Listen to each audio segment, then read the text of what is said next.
नमस्कार। पुण्य श्लोक अहिल्याबाई शो में देवी अहिल्या युवराज खंडेराव से बात कर रही होती है उनके मृदंग के माध्यम से। अब देवी अहिल्या कहती है कि उनके रिश्ते में कड़वाहट, गलतफहमियाँ आ गई हैं, मगर ये जो अनबन है, ये सब जो गलत सुर लग गए थे, सब दूर हो जाएंगे। और उस मृदंग से हंसते हुए कहती हैं कि अब हमारा बेटा आने वाला है जो ये सब गलत सुरों को हटा के एक नई सरगम रचेगा। और अब देवी अहिल्या उस सरगम को अनुभव करती हैं, महसूस करती हैं और कहती हैं कि अपने आशीर्वाद के रूप में शिवजी ने इसे भेजा है हमारे पास में, हमारे बीच। और वो कहती है कि मैं आपको एक खुशखबरी सुनाने के लिए कितनी बेचैन हूँ, कहाँ हैं आप, कहाँ हैं? और देवी अहिल्या मन ही मन बहुत खुश हो रही होती हैं, मुस्कुरा रही होती हैं। और तभी एक सेवक आता है, वो कहता है, छोटे रानी साहब आप माफ़ कीजिएगा, बाद में आता हूँ, मैं सफाई करने आया था। तो कहती हैं, नहीं नहीं बाद में क्यों, अभी कर दीजिए।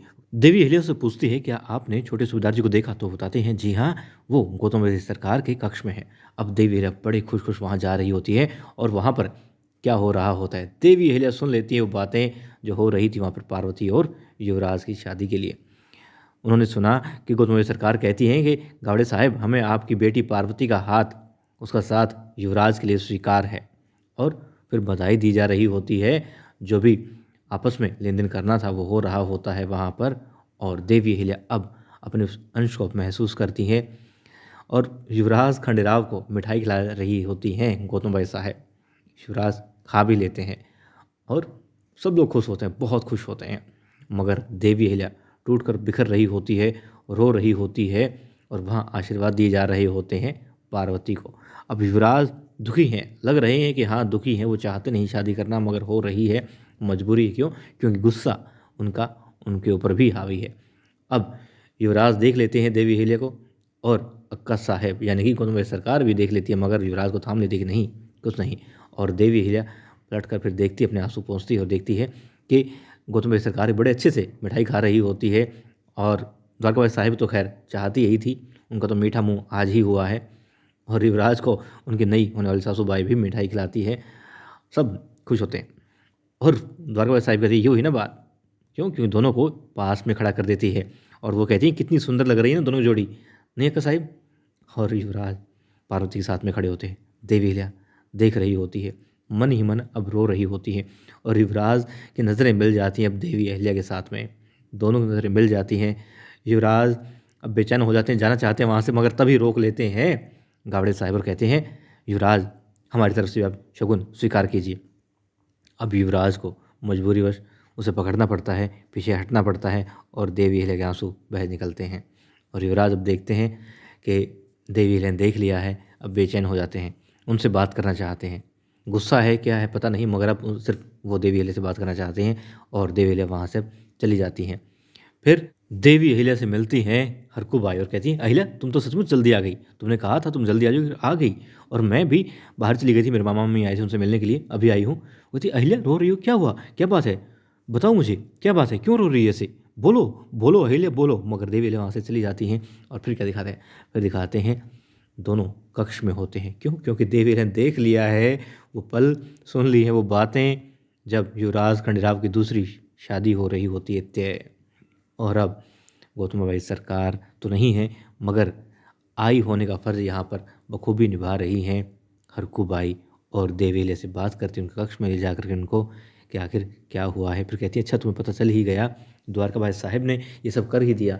मुझे अंदाज़ा था कि वो ऐसा करेंगी, मगर ये नहीं था कि इतनी जल्दी करेंगी और गौतम भाई साहिब उनकी बातों में इतनी जल्दी आ जाएंगी।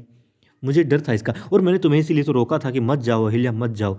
देवी अहिल्या ने कहा कि कैसे ना जाती, युवराज खंडेराव के मान सम्मान उनके नाम की बात थी, उस पर आँच मैं कैसे आने दे सकती हूँ। लेकिन मुझे पता ही नहीं था, मैं ईश्वर थोड़ी ना हूँ, मुझे कैसे पता होता कि ऐसा कुछ हो रहा है। वो कहती हैं, ठीक है मान लिया कि देवी अहिल्या से मतलब कि सासू बाई नाराज़ है, मगर इतनी नाराज़गी उन्होंने कहा कि कभी सोच भी नहीं सकती थी कि कोई किसी से इतना नाराज़ हो सकता है, जो कोई किसी मतलब इतना प्रेम करता है और फिर उसके साथ में ऐसा कैसे कर सकता है।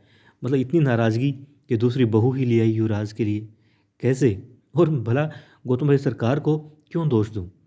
फिर वो कहती हैं हरकूबाई कि कोई बात नहीं, जल्द ही मल्हार और सूबेदार जी आने वाले हैं और देखना तुम्हारे बाबा साहेब युवराज खंडेराव की दूसरी शादी नहीं होने देंगे। वो कहती नहीं होने दीजिए, क्योंकि भला गौतम भाई सरकार को या फिर द्वारकाबाई साहिब को क्यों दोष दें हम, जब युवराज ही स्वीकार कर रहे हैं, वो वहाँ बड़े आराम से खड़े थे, मिठाई खा रहे थे, वो खुद चाहते हैं ये शादी करना, तो होने दीजिए, ठीक है।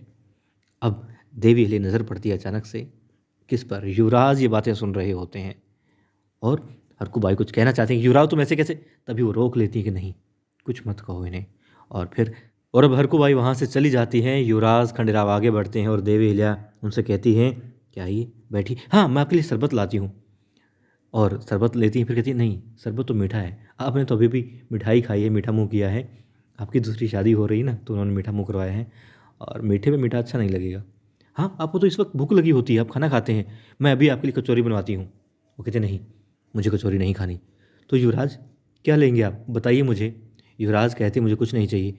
देवी अहिल्या रो पड़ती हैं, कहती हैं कि आजकल आप मेरी हर बात को इनकार कर देते हैं, मना कर देते हैं, कुछ भी कहूँ क्यों। फिर युवराज कहते हैं, कुछ पूछोगी नहीं हमसे, तुम्हारे मन में कोई सवाल है, नहीं पूछोगी हमसे। देवी अहिल्या कहती है क्यों।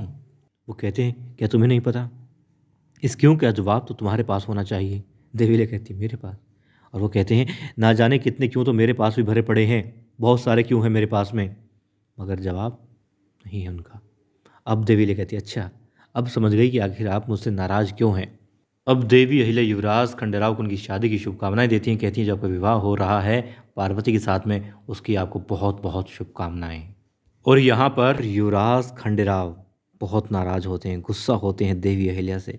उन्हें मन ही मन बस यही बात नज़र आ रही होती है कि कैसे देवी अहिल्या ने वहाँ शिव शंभू का निरादर किया और उस बेचारे ईमानदार नेक दिल जागीरदार की हत्या कर दी। जैसा गुरु जी ने पढ़ाया था वैसा ही यहाँ पर दिमाग में बैठा लिया है युवराज खंडेराव ने। और वहाँ पर गौतमा बाई सरकार की छोटी बहन द्वारकाबाई साहिब गुरु जी से कहती हैं चलो युवराज की शादी का मुहूर्त निकलवाते हैं, और एक पंडित जी को बुलवा लाते हैं और पंडित जी मुहूर्त निकाल देते हैं फटाफट अगले ही दिन का। तो वो कहती है नहीं कल तो मल्हार राव सूबेदार जी आ जाएंगे। और गुरु जी कहते हैं थोड़ा वक्त चाहिए मेरी शादी के लिए, समझाते हैं इशारों में कि हाँ कल नहीं हो सकता, युवराज को मनाना है। फिर द्वारकाबाई साहिब कहती है पंडित जी से कि दूसरा मुहूर्त देखिए। वो बताते हैं 2 दिन बाद का है, गुड़ी पाड़वा के 2 दिन बाद का है, बहुत शुभ मुहूर्त है। कहती है ठीक है ये लीजिए हमारी तरफ से कुछ आपको भेंट, और सर्फियों की थैली दे देती हैं और कहती हैं ये बात मतलब अब आप गौतम बाई सरकार से जब मिलें उन्हें बताइएगा मत कि आपकी हमारी भेंट हो चुकी है, और आप सिर्फ एक ही यही तारीख बताएंगे उनको गुड़ी पाड़वा के 2 दिन बाद की, तब तक मल्हार राव सूबेदार जी भी आ चुके होंगे। ठीक है।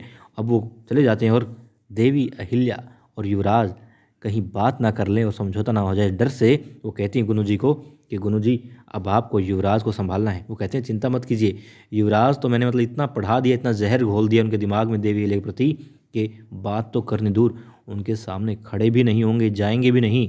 और वही हो रहा होता है वहाँ पर। देवी अहिल्या और युवराज खंडेराव बातें तो कर रहे होते हैं मगर बात नहीं होती, सिर्फ लड़ाई होती है वहाँ पर। और देवी अहिल्या की आंखों से आंसू बह रहे होते हैं। युवराज कहते हैं अहिल्या अपने आंसुओं को पोंछ लो, तुम आंसू मत बहाओ अपनी आंखों से। वो कहती हैं अच्छा ठीक है माफ़ कीजिएगा मैं नहीं रोऊंगी। अपने आंसुओं को पोंछ लेती और कहती हैं समझ गई आप इसलिए नाराज़ हैं कि इतना शुभ मुहूर्त है, इतने अच्छी मतलब कि आज बात हुई है, आपकी शादी तय हुई है और मैं रो रही हूँ, आपको मेरा रोना पसंद नहीं आया, माफ़ कीजिएगा सरकार, मैं मेरी आंखों से आंसू छलक पड़े, माफ़ कीजिएगा इतनी शुभ दिन पर